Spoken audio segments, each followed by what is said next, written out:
Thank you everybody for attending. Thank you everybody for coming, everything. Just let me make sure I get this right. Give me a second. Real quick, before I say, got to put the disclaimer. I represent myself, nobody else, no organizational company. Got to put that in here. Company rules at the end of the day.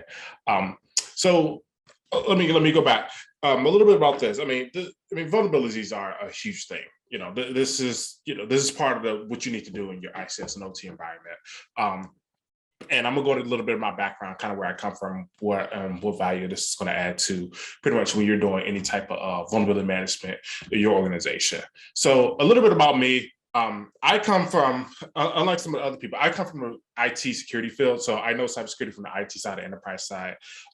That's where I came from. I transitioned over to OT pretty much the last 5 years ago. So right now I work for a consulting firm that we pretty much help people kind of defend against modern attacks and everything.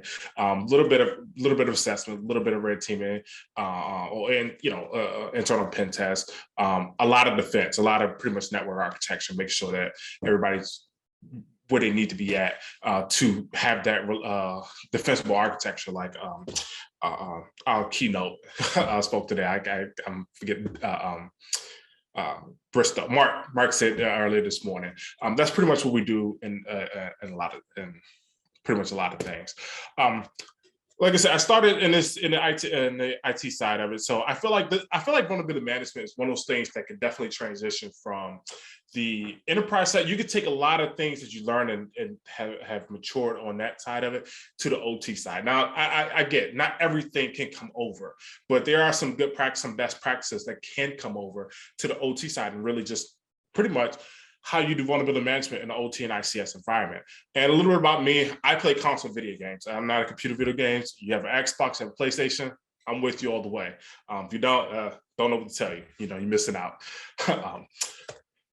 So pretty much starting out with the history of pretty much vulnerability. I mean, this has been like the year of vulnerabilities just galore. And I'm not imagining when I say this, so at least when I turn on the news or look on Twitter, look on LinkedIn, whatever news media you get, you're going to see new vulnerability pop up, 0-day, high impact vulnerability that comes out. And this is almost like maybe 2-3 times a month at the end of the day. But they kind of start out and give you some context behind it. And these were some articles and things to publish.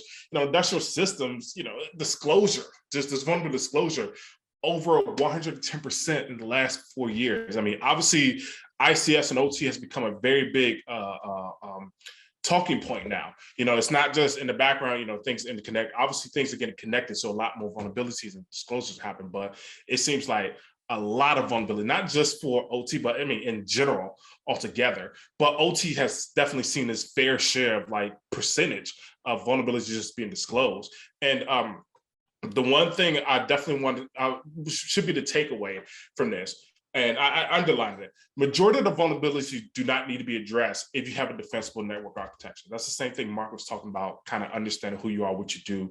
Can you get your core? Can you actually run things without when things go down?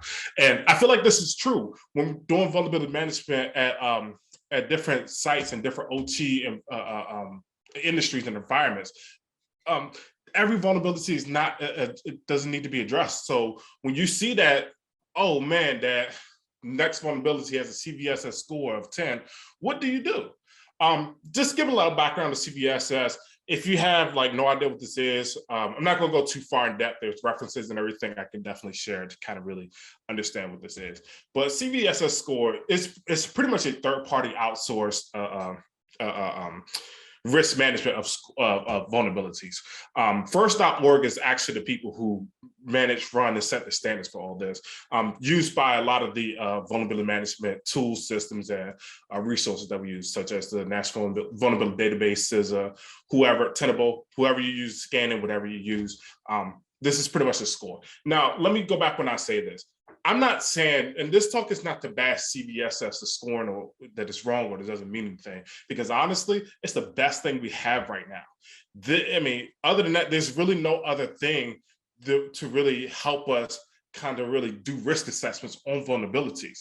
The thing about this is it's just one sole source of this vulnerability score. And I don't think that's enough to really make a determination of what should you patch first or what should you remediate first, or do we even remediate this first versus, hey, this is the impact. And I know I'll get into a little bit later, but kind of pretty much how vulnerabilities are scored.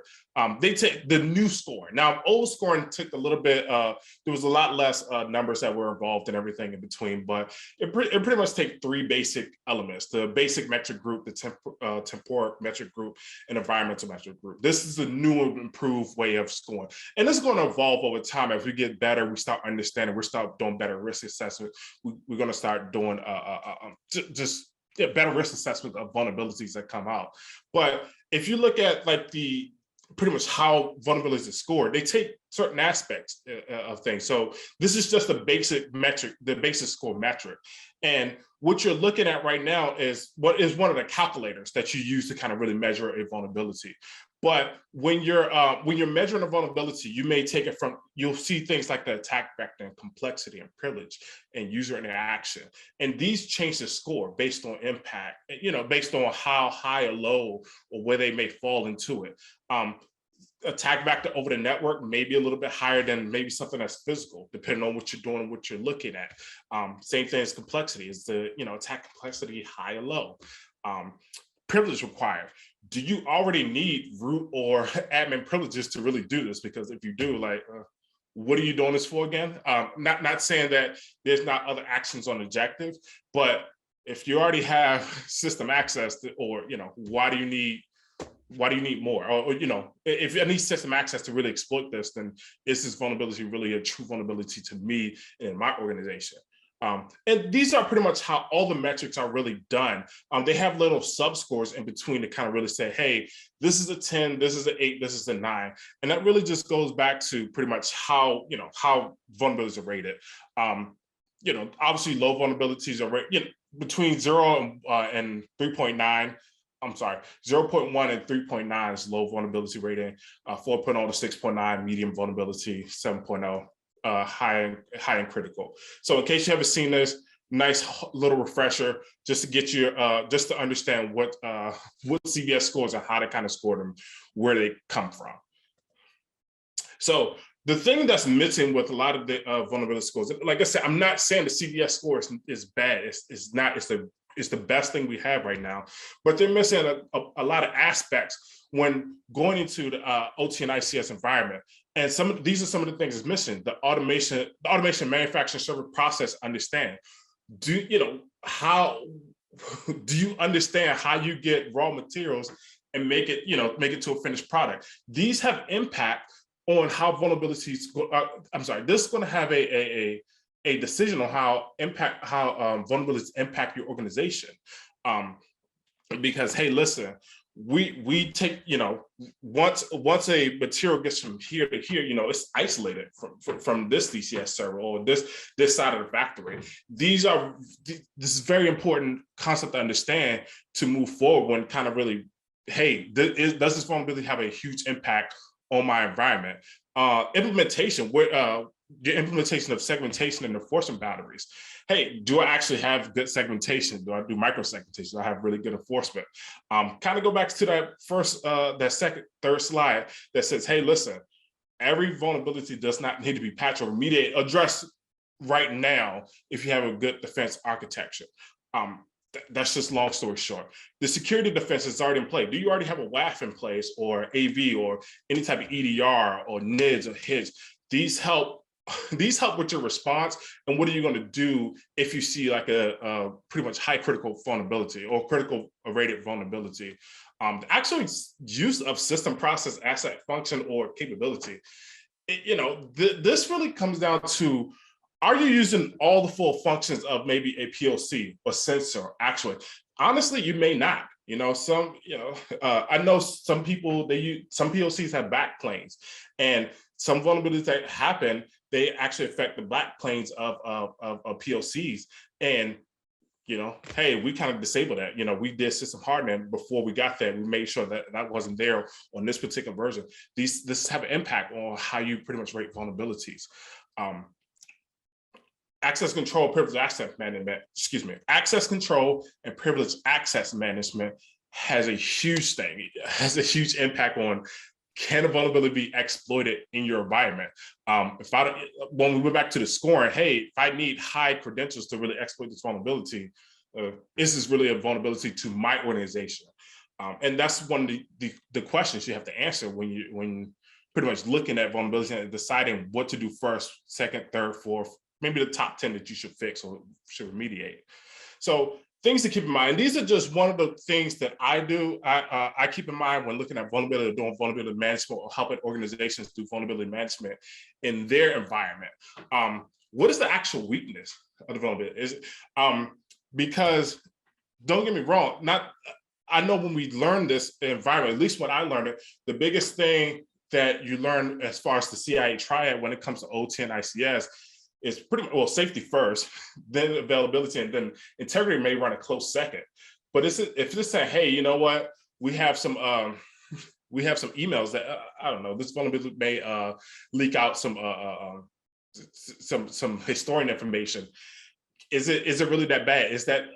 It could be. It absolutely could be. Could you domino effect that? Could you make that vulnerability, could you leverage that to really make a huge vulnerability? Yes, you absolutely could. Not saying you can't. That's for pretty much anything and everything in and around the world, not just IT and cyber and OT, just around the world. You can definitely domino effect small pieces of information or low risk information. But if one of those things like, hey, this may leak data from my historian. Okay, I may lose some data from the historian. It may leak some data out to maybe I don't want to be at, but I'm still running. I'm still going. That may not be a huge thing that you want to really focus on right then and there. It may get pushed down the list as far as like, hey, we should do this, but not maybe the top 10 things we should do. What can be taken advantage of my OT security? Now, if I lose visibility and control, absolutely probably something that should be taken a little bit serious, because probably the two biggest things you can probably do in an OT and ICS environment is lose visibility, lose control. If I may lose a engineer workstation, how is that? Can I not replace it? Can I not? Is that the main one? That's the only one I have? How long it may take to replace? Things that you have to keep in mind as far as when thinking about vulnerabilities and how they may impact your organization, and even what level. Is there a public exploit? Huge thing now. And this goes back to where it's at in the how it's being scored as well. Public exploits, I don't want to say make or break vulnerabilities, but public exploits kind of one of those things where the vulnerabilities, I take it a little bit serious. I'm not saying that you should not take vulnerability serious because it doesn't have a public exploit, but public exploits to me make it seem like, okay, listen, somebody has thought through this and wanted to take advantage of this to really exploit this. So I think it becomes a little bit more serious if I find a public vulnerability. Now, stability and everything, there's a couple things in there, stability, variations, and things that have to be in place to kind of do it. I have a little example that I will show as well, as far as like, hey, there is a public exploit, but depending on all the factors into play, it may not be a big risk to me at this point. How can this vulnerability exploit my network? And kind of almost the same thing, what can be taken advantage of, but how can somebody actually exploit this? Do they have to be on site? Do they have to have the admin privileges? Do they need no privileges? Can they just traverse right through my 3.5 buffer zone and on my firewall?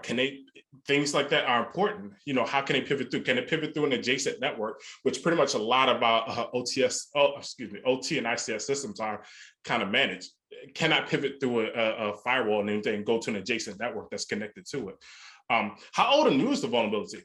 I think this is, I kind of get looks when I ask this, because I think when new vulnerabilities come out, and this is not everything, but when new vulnerabilities come out, they're not all the way fully flushed out as ideas. There's vulnerabilities out there and they're like, wow, this can be exploited, this can be, but they typically have one, this one proof of concept, one way to do it. And we've seen this probably with Log4Shell, where it popped up and it popped out and it was like, hey, this is how you do it. And then you had other people say, well, these are a list of ways you can do it. So And now it's like, okay, here's a more myriad list of ways you can do exploit this vulnerability.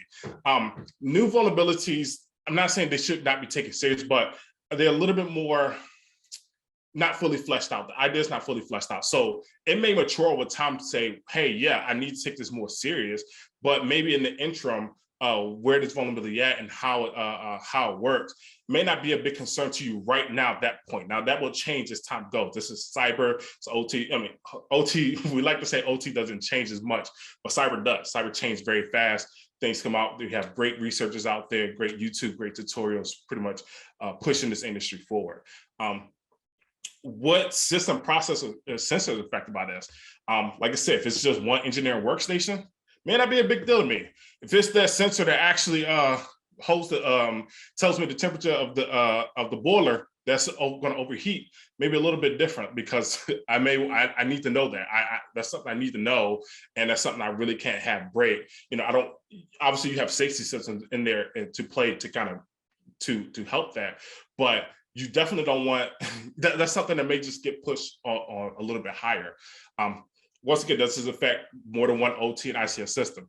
Typically, I want to say it does, but sometimes you just have one like, hey, listen, this the way how I see ICS and OT build, and this is just me coming from my perspective. I'm pretty sure everybody else can, you know, vouch and value their opinion, but you typically have a lot of you have a lot of manufacturers inside your OT and ICS environment for one of many reasons.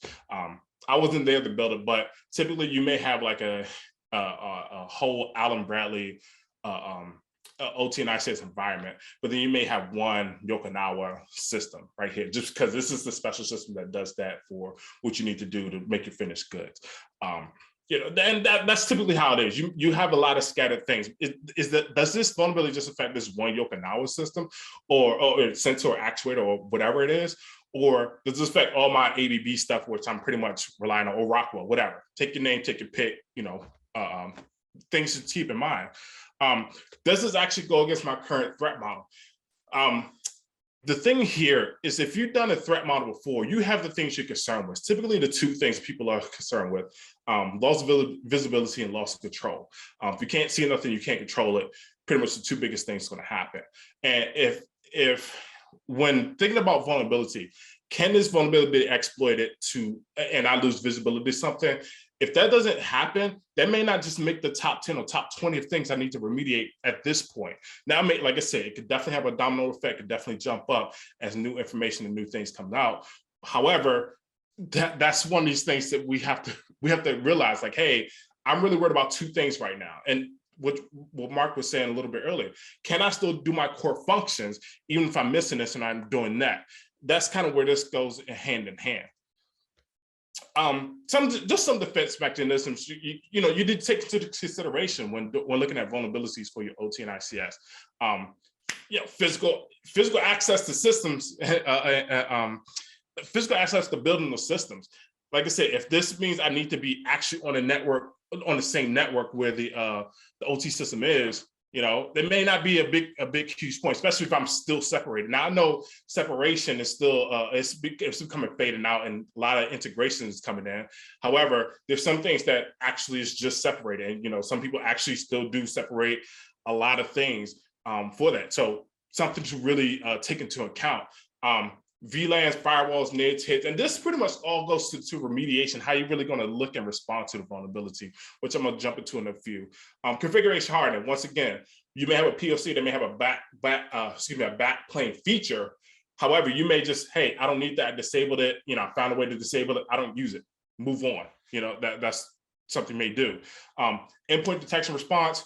Huge win for anything that can have it, especially your workstations, than anything that's running a Windows system or Windows who has a full operating system, maybe not a real time or just small operating system.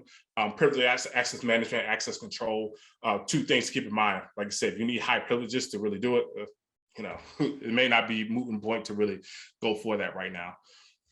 So what should I do if I actually say, hey, I see this CVS, I see this 10, I see this critical vulnerability that's applicable to me. I think it's applicable. I may lose visibility. I may lose control. What should I do? I see it. How should I kind of approach this? It's rated 10. It's 10. Everybody's talking about it on the news and everything in between.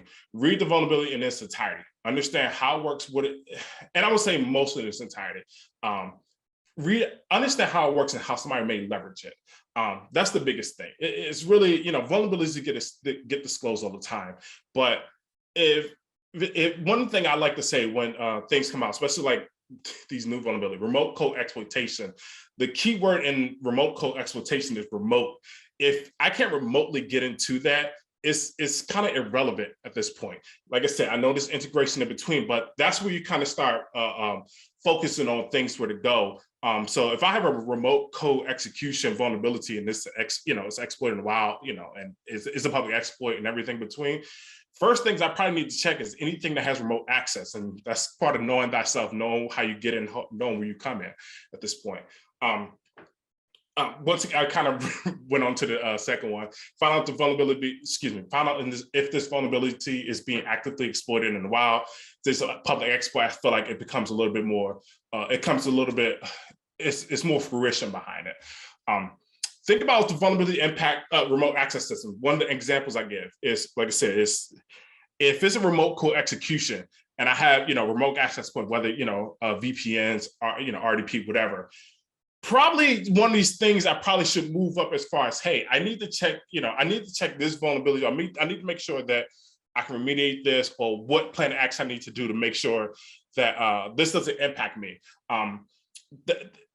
At this point, if you have a CVSS 10 and it's a public exploit and it's a remote execution and it's effective on a system or asset that has remote communication, that probably should move up the priority list. And just kind of how the attacks is done, how cyber attacks happen, how they come in. Now I know a lot of people do assume breach, but call it what it is. You still have to get in first to pretty much do the assumed breach at the end of the day. Yes, phishing happens, phishing is effective and everything, but at this point, if 1 through 3 is valid, move it up at this point.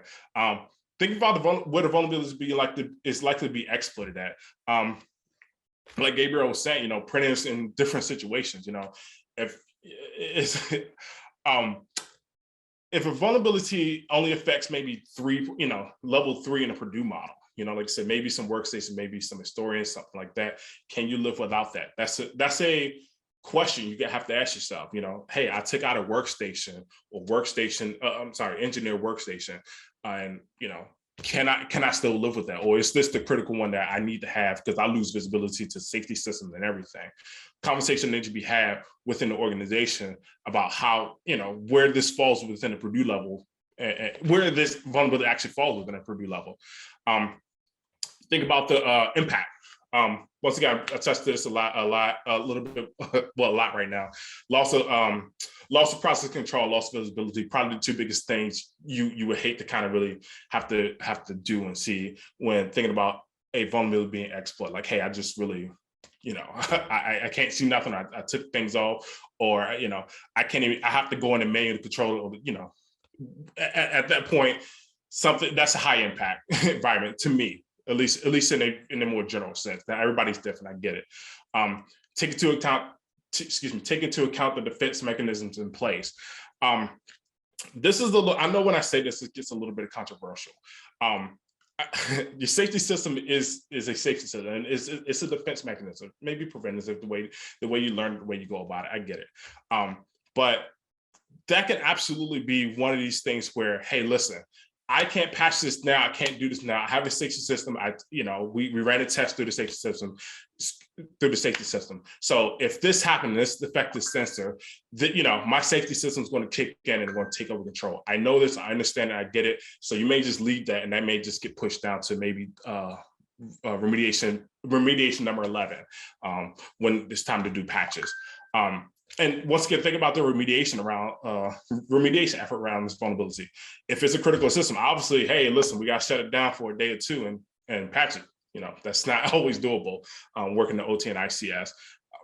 So I feel like these are your 4 actions that you can do to really remediate vulnerabilities. I'm pretty sure there's more, but I feel like they either fall in one of these 4 categories. One, you could just patch or remediate if you can.